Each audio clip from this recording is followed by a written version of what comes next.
jauh, kita perlu memahami bahwa inovasi kurikulum itu adalah perubahan atau suatu pembaruan yang ada dalam kurikulum ini.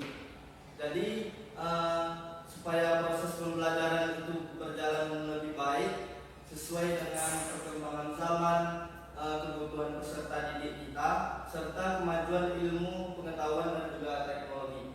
Namun pelaksanaannya inovasi kurikulum tersebut tidak selalu berjalan dengan lancar, tetapi ada juga berbagai hambatan dan juga solusi dari inovasi kurikulum tersebut yang seharusnya kita lakukan.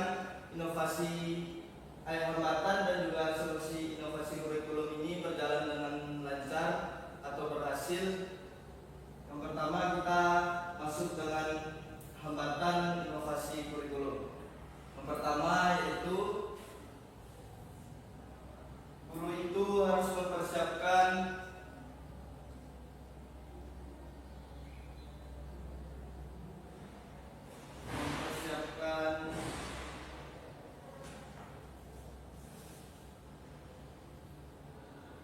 perubahan.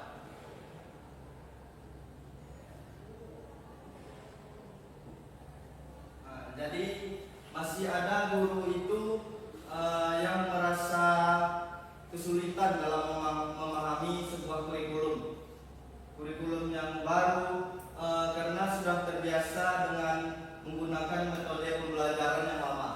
Ada juga guru itu yang belum menguasai seperti teknologi atau model pembelajaran yang lebih modern. Contohnya seperti kita memulai pembelajaran itu menggunakan media digital seperti PPT dan sebagian atau yang lainnya.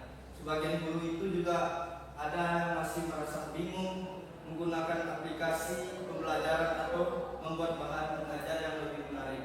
Akibatnya tujuan pembelajaran inovasi ini tidak berjalan dengan lancar atau tidak menarik. Akibat tujuan inovasi kurikulum itu tidak tercapai dengan maksimal. Yang kedua yaitu sarana dan prasarana yang tidak memadai. Sarana dan prasarana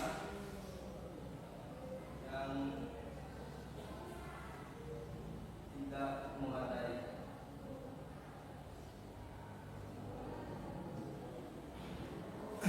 Bagaimana masih banyak sekolah itu yang memiliki keterbatasan seperti internet yang lambat, komputer yang terbatas, seperti LCD, proyektornya itu belum tersedia, dan perpustakaannya itu tidak layak untuk digunakan atau dalam perpustakaan itu masih banyak kekurangan. Terus inovasi kurikulum ini seringkali membutuhkan dukungan teknologi dan fasilitas yang belajar memadai. Jika fasilitas ini belum tersedia, maka guru itu juga kesulitan dalam menerapkan pembelajaran yang inovatif. Yang ketiga yaitu kurangnya pelatihan dan pendamping.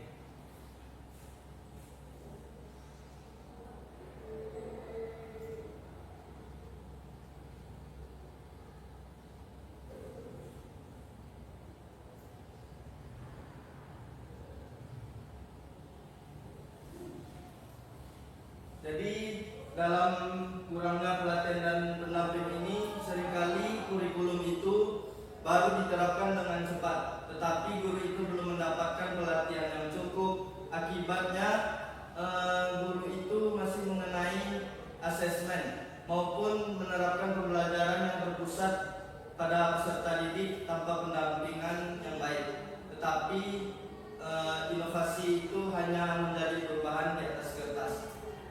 Keempat yaitu resistensi terhadap perubahan.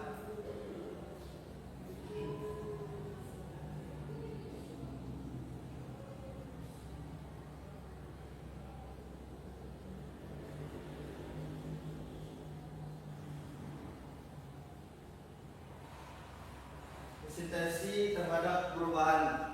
Tidak semua orang itu mudah untuk menerima perubahan. Ada juga guru, orang tua, bahkan sekolah itu masih merasa nyaman dengan sistem lama, sehingga kurangnya mendukung inovasi oleh kurikulum tersebut. Padahal perubahan itu dilakukan dengan meningkatkan kualitas pendidikan. Selanjutnya yang terakhir yaitu perbedaan kondisi di berbagai sekolah.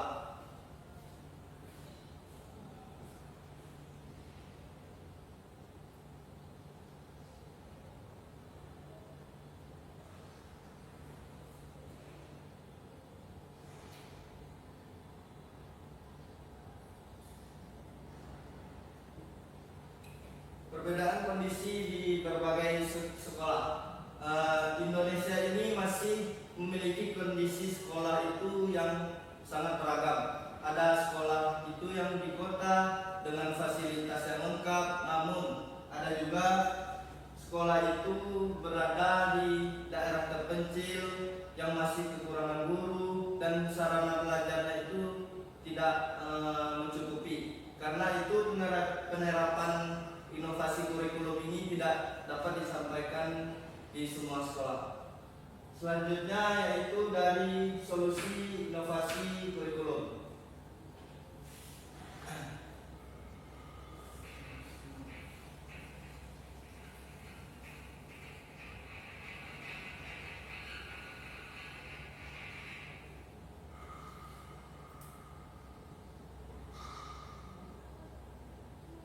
Solusi dari inovasi kurikulum ini. Yang pertama yaitu meningkatkan kompetensi guru. Yang pertama, guru itu juga perlu meningkatkan pelatihan dirinya seperti mengikuti workshop, seminar, dan juga serta belajar mandiri. Guru itu juga terus belajar akan lebih mudah menyesuaikan dirinya itu dengan perubahan kurikulum. Yang kedua yaitu penyediaan sarana dan prasarana. Saat ini pemerintah sekolah itu perlu bekerja sama dengan internet, komputer, media pembelajaran dan ruangan kelas yang memadai agar pembelajaran itu lebih efektif. Yang ketiga yaitu dari solusi inovasi kurikulum ini yaitu pelatihan yang berkelanjutan. Sama dengan hambatan tadi, ada juga pelatihannya. Yang itu pendampingan dapat dilakukan melalui komunitas belajar. Guru itu seperti mengadakan kerja kelompok guru, diskusi rutin, berbagai pengalaman antara guru. Yang keempat yaitu kerjasama antara semua pihak. Jadi keberhasilan antara semua pihak di sekolah ini juga memiliki keberhasilan inovasi kurikulumnya, yaitu seperti memerlukan dukungan kepala sekolah, guru, orang tua, dan juga peserta didik, bahkan pemerintah dan juga masyarakat. Yang terakhir yaitu evaluasi kurikulum ini juga dilakukan untuk mengetahui keberhasilan, kekurangannya, serta perbaikan yang diperlukan sehingga kurikulum tersebut terus berkembang sesuai dengan kebutuhan peserta didiknya. Lalu apa saja kesimpulan yang bisa dapat kita ambil dari hambatan dan solusi inovasi dari kurikulum tersebut? Yaitu hambatan dalam inovasi ini meliputi kesiapan seorang guru itu yang belum merata, keterbatasan fasilitas, kurangnya pelatihan, resistensi terhadap perubahan, serta perbedaan kondisi itu di setiap sekolah. Solusinya yaitu meningkatkan kompetensi guru, menyediakan sarana dan prasarana, memberikan pelatihan keberlanjutan, dan membangun kerja sama antara semua pihak dalam melakukan evaluasi itu secara terus-menerus. Jadi keberhasilan inovasi kurikulum ini sangat bergantung pada kesiapan sumber daya manusia,